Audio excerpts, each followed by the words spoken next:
একটু কেনাকাটা করতে গেছে, ওর কেনাকাটাগুলো যেহেতু কিছু হয়নি তাই জন্য একটু কেনাকাটা করতে গিয়েছিল। করতে গিয়ে দেখে ও পেমেন্ট করতে পারছে না, বিভিন্ন জায়গায় খোঁজ খবর করে দেখে ওর অ্যাকাউন্টটা লক হয়ে গেছে। কাউকে তো কোনো ক্ষতি করিনি, কাউকে কোনোদিন ঠকাইনি, কারোর কোনো খারাপ করিনি। কাজে ভগবান নিশ্চয়ই আমার এত বড় এরকম আমাকে হারিয়ে দেবেন না বা ক্ষতি হবে না। আমার কর্ম যদি ঠিক থাকে ঈশ্বর তোমাকে ঠিক সাথ দেবেন। গুড মর্নিং, কলকাতা ক্যানভাস ব্লগসে তোমাদের সকলকে স্বাগত জানাই। আজকে কিন্তু আমি বাড়িতে চলে এসেছি। পুরীর থেকে আমরা চলে এসেছি সোমবার দিন, কিন্তু এত আনন্দ করেছি, এত মজা করেছি যে এখনো অব্দি যেন সেই রেস্টটাই কাটছে না, জানো তো। 2-3 দিন ধরে শুধু মনে হচ্ছে ওই সমুদ্র, এখানে দাঁড়ালেই আমার বারান্দায় দাঁড়ালেই মনে হচ্ছে আমি সমুদ্রটা দেখতে পাচ্ছি, এরকম একটা ব্যাপার হচ্ছে। আসলে কিছুই না, বেশ কটা দিন পর, বহু বছর পর এরম ভাবে প্রায় আমরা বেরোলাম। লাস্ট কোথায় গেছিলাম আমার এই মুহূর্তে মনে পড়ছে না। এরম ভাবে মানে 3-4 দিনের জন্য বেশ বাইরে ট্যুর, সেটা যে কতদিন আগে করেছিলাম আমার এই মুহূর্তে মনে পড়ছে না। বোধহয় শান্তিনিকেতন লাস্ট গিয়েছিলাম আমরা। তো সেই জায়গা থেকে অনেক দিন পর হলো তো এই ঘোরা বেড়ানোটা ভীষণ ভীষণ এনজয় করেছি, ভীষণ ভালো লেগেছে। জগন্নাথ দেব দর্শন আমি সেই ছোটবেলা করেছিলাম, আর এত বছর পর আবার যখন দেখলাম তখন সত্যি ভীষণ ভালো লাগলো। মায়ের আশ্রম সবকিছু মিলিয়ে মানে অসাধারণ অভিজ্ঞতা। কিন্তু আমার ছেলেকে দেখিয়ে দিই কোথায় ঢুকে বসে আছে, দেখো মুখখানা ঢুকিয়ে বসে আছে কম্পিউটারের নিচে, দেখেছো? দেখেছো? কিন্তু এমনিতে ভালোই ছিল, ঠিকই ছিল, মানে যার কাছে ছিল তার কাছে ও খুব ভালোই থাকেও, এবং আমাদের থেকে ভালো থাকে, আনন্দে থাকে। আর ও খেলে তো ওর সঙ্গে, ফলে ওর খুব ভালো সময় কাটে। মানে সেই রকম কোনো সমস্যার কিছু হয় না, তবু বেশি দিনের জন্য গেলে অনেক সময় একটু সমস্যা হয় বই কি। মানে অতটা দিন ও একা পারে না, 3-4 দিনের জন্য, 2-3 দিনের জন্য ওর মানে পারে আমাদের ছাড়া ওর সঙ্গে থাকতে। দেখো না কত খাজা এনেছি, খাজা ভর্তি, প্রসাদও রয়েছে, এখনো সবাইকে দেওয়া হয়নি, টুকটুক করে দিচ্ছি। আজকে রোদটা মারাত্মক মানে উঠেছে, আর গরমটাও সাংঘাতিক। তবে গরমে আমার আলনার অবস্থা দেখো একেবারে ভেঙে পড়ছে। এখানে ব্যাগও এখনো পর্যন্ত পুরোটা খোলা হয়নি, কিছু কিছু খুলছি, পাচ্ছি, এসব চলছে। ওইখানে চেয়ারে ভর্তি জামা কাপড়, আরে একদম টাল হয়ে রয়েছে। এখানে আমার মা কি করছে দেখি। কি করছো গো? খাজা খাচ্ছো? খাজা খেয়ে যাও। তো চলো দিন শুরু করে দিলাম। আজকের দিনটা রান্না বান্না আজকে আছে, টুকটাক করবো। গরমে টক ডালটাই বেশি করছি আমি, টক ডাল আর ভাজা, এই খাওয়া চলছে। খাওয়া দিচ্ছে একটা রান্না, কিন্তু রোদের তাপটা আছে। কালকে রাত্রিবেলা আমরা এখানটা আমি আর চন্দন বসেছিলাম, একটু রাত করে বসেছিলাম, কি সুন্দর হাওয়া দিচ্ছে গো, কি বলবো না গো। আর গল্প করলে গল্প শুরু হয়ে যাবে, চলো কাজ করি।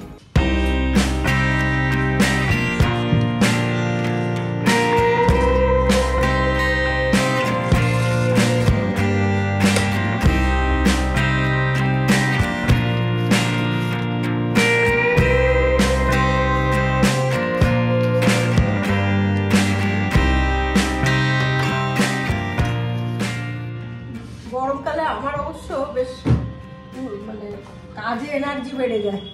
আমার গরমে কোনো কষ্ট সেই অর্থে হয় না। হ্যাঁ, কষ্ট তো হয়, প্রত্যেকেরই হয়, আমারও হয়। কিন্তু কি বলতো, আমার মনে হয় তার থেকে মানে শীতে ওই যে জবু থবু হয়ে থাকার যে যন্ত্রণা, সেটার থেকে এটা অনেক বেটার। মানে আনন্দে থাকি আমি, ফুরফুরে থাকি। গ্যাস শেষ হয়ে এসছে, আছে অবশ্য স্টকে, কোনো অসুবিধে নেই। একবার যা খেয়েছি, বিপদে পড়েছি আমি বাবারে, তারপর থেকে এখন স্টকে রেখে দিই। আমি মনে রাখি, চন্দন ভুলে যায়, জানো। ওরই গরমে কষ্ট, গরমটা নিতে পারে না। ও আর ওর ছেলে দুজনেই গরম নিতে পারে না। এরা একদম বিছানা কেউ মেঝেতে শয্যাশায়ী হয়ে যায়। এ বাবা কি অপমান। আরেকজন আবার আর চোখে তাকাচ্ছে আমার দিকে, কি বলছিসটা কি, কেন বলছিস? আর রান্না বান্নার বেশি ঝামেলাই রাখবো না। কাঁচা আম এনেছি, আমের ডাল হবে, আর একটুখানি চিকেন করবো আজকে চন্দনের জন্য। আমি তো কালকে দেখাচ্ছি তোমাদের, কালকে কি করেছি। রাত্রেবেলা বেশি করে ভাত করেছি, ওই ভাতের মধ্যে জল ঢেলে ফ্রিজে ঢুকিয়ে রেখে দিই। আমি আজকে ওইটাই খাবো। এই যে দেখো, জল দিয়ে একেবারে আমি আর মা এটাই খাবো। গজার বাবা নতুন ভাত খাবে, খুব আরাম এটা, জানো তো, খেয়ে শান্তি গরমে। ও বাবা, ও বাবা, ও বাবা, সে আবার বিশ্ব ব্রহ্মাণ্ড ঘুরতে বেরিয়ে গেছে। দেখো কিরে, তোর কি খবর? দিয়ার মা এসে কতগুলো দিয়ে গেছে ট্রিট, খেলনা। ও দেখো টকের ডাল করব। টকের ডাল এটার সঙ্গে আমার লাগবে না, আমি একটু আলু চোখা করে নেবো, পেঁয়াজ আর লঙ্কা দিয়ে গুছিয়ে খাবো। বেগুন থাকলে বেগুন পোড়া খেতে হবে, আবার কি জানি শুক্রবারে বেগুন পোড়া খায় কি খায় না, অনেক সমস্যা আছে, জন্য বেগুন পোড়ার ধারে পারে এখন আমি আর যাচ্ছি না। এই যে এখানে চিকেনটা একটু অন্যরকম ভাবে করছে আজকে, একটু এই দেখো এই ভিনেগার আর গোলমরিচ দিয়ে একটু মেখে রেখেছি বেশ। তারপরে আজকে আমি টমেটো দিয়ে নিই। এখানে মশলার মধ্যে রয়েছে এখানে দুটো বড় পেঁয়াজ দিয়েছি, 10টা রসুন কুচি আর 1 কোড়ের মতো আদা আর লঙ্কা দিয়েছি 6টা, ব্যাস। এবার যেটা আমি করবো, এই চিকেনটাকে না আগে ভালো করে ভেজে, হালকা মানে খুব বেশি কড়া নয়, হালকা ভেজে নেবো। অনেক সময় হয় কি চিকেনটা বেশি দিন ফ্রিজে রাখলে কিরকম একটা গন্ধ হয়ে যায়, সেইটা কাটানোর জন্য। এটা কিন্তু নষ্ট নয়, এরকম তো হয় আমাদের সব মাঝে মাঝেই হবে বা হয় গরমকালে, তার জন্য তো ফেলে দেবো না, কারণ চিকেনটা কিন্তু নষ্ট নয়। তো সেই জন্য এটাকে একটু ভিনেগার আর গোলমরিচের গুঁড়ো দিয়ে ভালো করে মেখে তেলে হালকা ভেজে নিলেই ওই যে একটা গন্ধ চিকেনের সেটা কিন্তু চলে যাবে। আরেকটা কথা বলে দিই, আমি এই চিকেনটার মধ্যে কিন্তু নুন মেশাইনি। নুন মেশালে কি হবে, জলটা বেরোবে তো চিকেনটা তোমার ভাজতে অসুবিধা হবে, আটকে যাবে, সেই জন্য আমি কোনো নুন মেশাইনি। কিন্তু এটার মধ্যে একটু হলুদ দেবো তেলটার মধ্যে, তা না হলে চিট করবে।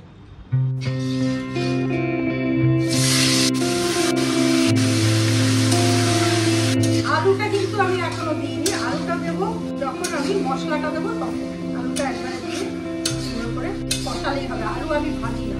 আজকে আমি মশলা দিয়ে ম্যারিনেটটা করলাম না, দেখবে একদমই চিকেনের যে একটা ভোকা গন্ধ একটু কদিন থাকলে যেটা হয়, সে গন্ধটা কিন্তু একদমই চলে যায়।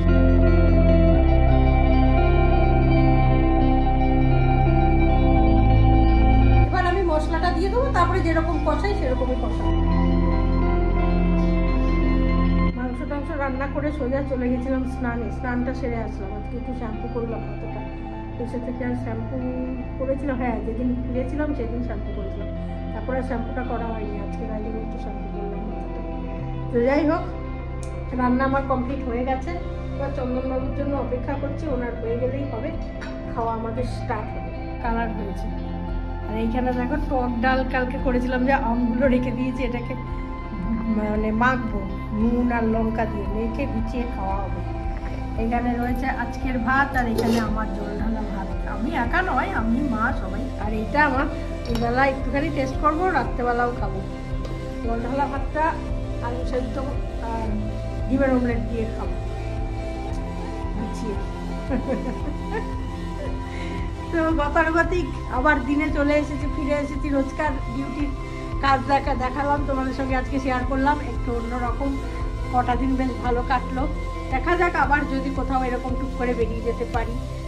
এখন আসলে খুব একটা মানে গজাটা একটু বড় হয়েছে, তো একটু বুঝতে শিখেছে। আর ওই যাকে রেখে যায় তাকে এতটাই ভালো চেনে, যার জন্য কোনো অসুবিধে খুব একটা ও এখন করে না।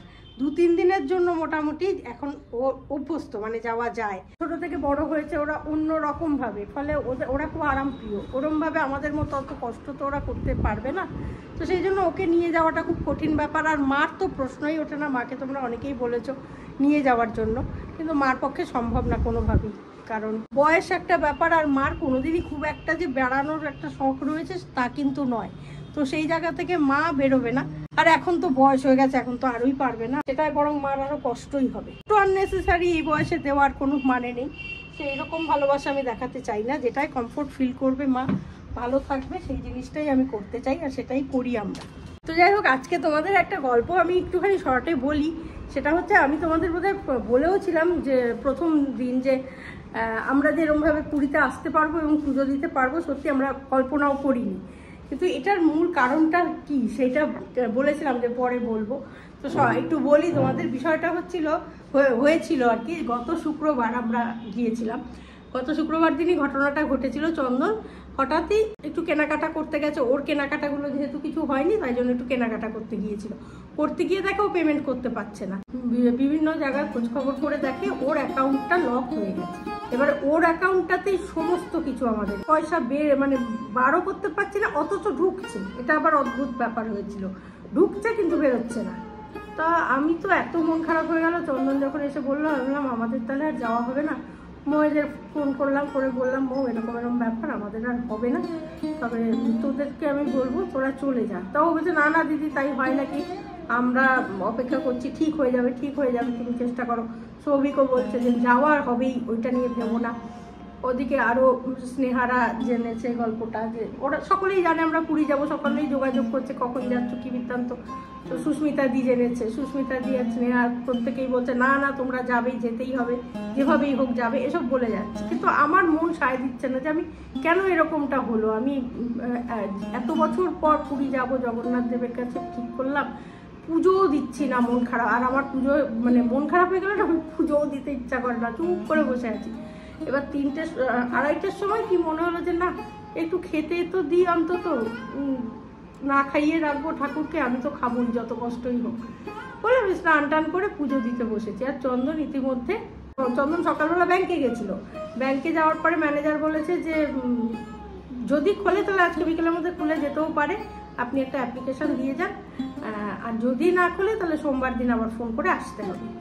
চন্দন যেহেতু সন্ধ্যা বিকালবেলা বলেছিল খুলে গেলেও যেতে পারে, সেই জায়গা থেকেও আবার গেছে, গিয়ে দেখে খুলে গেছে। তখন আমি পুজো দিচ্ছি, এবার ফোন করেছে চন্দন, করতেই আমি ধরতে বলছে যেরকম আমার অ্যাকাউন্টটা না খুলে গেছে। আর আমি না পুরো ওই যে কান্না শুরু হলো জগন্নাথ দেবের দিকে তাকিয়ে আমি হাও করে কেঁদে ফেলেছি।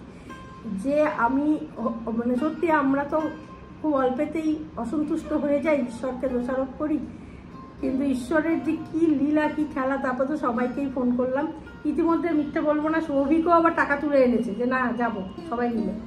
ওদিক থেকে সুস্মিতা দি টাকা পাঠিয়ে দিচ্ছে, এদিক থেকে স্নেহা বলছে আমি হাওড়ায় পাঠিয়ে দেবো, টাকা নিয়ে যাবো, তোমরা চিন্তা করবে না, তুমি হাওড়ায় চলে এসো।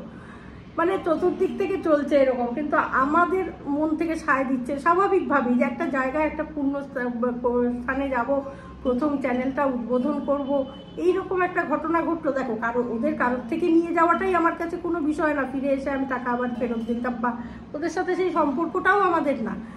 কিন্তু বিষয়টা হচ্ছে যে ওইভাবে তো আমরা যেতে চাইনি বা চাইও না। আর এত মন খারাপ হচ্ছে, পুজো দিতে বসে আমি শুধু জগন্নাথ দেবের দিকে তাকিয়ে বললাম যদি যেতেই হয় আমি আমার টাকায় যাব, তুমি এই ব্যবস্থা করে দাও, তা না হলে আমি যাবো না। আর পরক্ষণেই এই খবর। আর তারপর ওই 6 ঘন্টা হাতে টাইম পেয়েছি জানো তো। 3টে থেকে আমরা 9টায় বেরোলাম, 3টে থেকে 9টার মধ্যে তো হুলস্থুল, টাকা পয়সা চলছে, হুলস্থুল অবস্থা, তার মধ্যে তো আর গোছানো যায় না। এবার যেই 3টের সময় খবরটা এলো তখন আমি গোছগাছ করেছি, জাস্ট 4-5 ঘন্টার মধ্যে আমি সমস্ত গোছগাছ করে নিয়ে তারপর রোজার খাবার দাবার তৈরি করে রাখা, মাকে ঠিক করে রাখা, তারপরে বলে রেখেছিলাম যাকে, সে তো এসেই গিয়েছিল, সে তো জানতো না এত ঘটনা যতই, আর ওকে আমি কি ভাগ্যি না করিনি যে দেখ আমি হয়তো আমরা যেতে পারবো না, এই কথাটা ওকে আমি কি ভাগ্যি বলিনি। মানে আমার মনে হচ্ছিল শেষ মুহূর্ত অবধি দেখি কি হয়। একটা ভয় না, একটা মনের বিশ্বাস যে কাউকে তো কোনো ক্ষতি করিনি, কাউকে কোনোদিন ঠকাইনি, কারোর কোনো খারাপ করিনি, কাজেই ভগবান নিশ্চয়ই আমার এত বড় এরকম আমাকে হারিয়ে দেবেন না বা ক্ষতি হবে না আমার। তো সেই জায়গা থেকে তারপরে তো গেলাম দেখতেই পেলে। সেই জন্যই আমি বারবার বলছিলাম যে আমাদের আসার কথাই ছিল না, আমরা যে এসছি এটাই আনএক্সপেক্টেড। সত্যিই তাই, জগন্নাথ দেবের কৃপা ছাড়া আর এত মানুষের এত ভালোবাসা, এত সহযোগিতা এবং এত কি বলবো আকুলতা আমাদের সঙ্গে সঙ্গে, ওরাও প্রতি মুহূর্তে আমাদের সঙ্গে টাচে থেকেছে যে চিন্তা করো না, তোমরা রেডি হও, তোমরা রেডি হও। সুস্মিতা দি বলছে আমি টাকা পাঠিয়ে দিচ্ছি, ওরা বলছে স্নেহারা আমি হাওড়ায় চলে আসবো, তুমি একদম টেনশন করো না, হাওড়ায় এসে আমি আর তোমার ভাই টাকা দিয়ে যাব।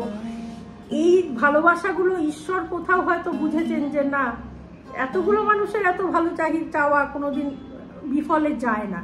তো সেইটাই আমি কালকে বলছিলাম একটা ফেসবুক ভিডিওতে যে আমার অহংকার আছে, সেই অহংকারটা এইটা, মানুষের ভালোবাসা আমি প্রচুর পাই। দেখো ঈশ্বর মানুষের মধ্যেই রয়েছে, অনেক পরিস্থিতির পরেও যে মানুষ আমাকে এত ভালোবাসে, আমাদের এত ভালোবাসে, এত ভালো চান যে কোনো পরিস্থিতিতে এইভাবে এই সমাজ ব্যবস্থায় এইভাবে পাশে পাওয়া এতগুলো মানুষকে এবং মেন্টালি সাপোর্ট, আর্থিক সাপোর্ট, এই যে একটা পরিস্থিতি আমাকে দেখিয়ে দিল যে সত্যি এখনো কিন্তু ভালো মানুষ আছে। এবং এই রোদের মধ্যে সৌভিক গিয়ে টাকা তুলে এনেছে যাতে আমার যাওয়াটা না আটকায়।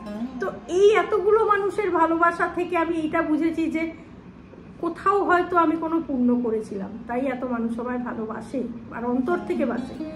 সেটা তো অহংকারের জায়গা বটেই। ঈশ্বরের আশীর্বাদ যে পায়, মানুষের ভালোবাসা যে পায়, সে তো বিরাট সম্পদ পেয়ে গেল না, মূল্যবান সম্পদ তার কাছে রয়েছে, কাজে সে অহংকারী হবে না তো কে হবে।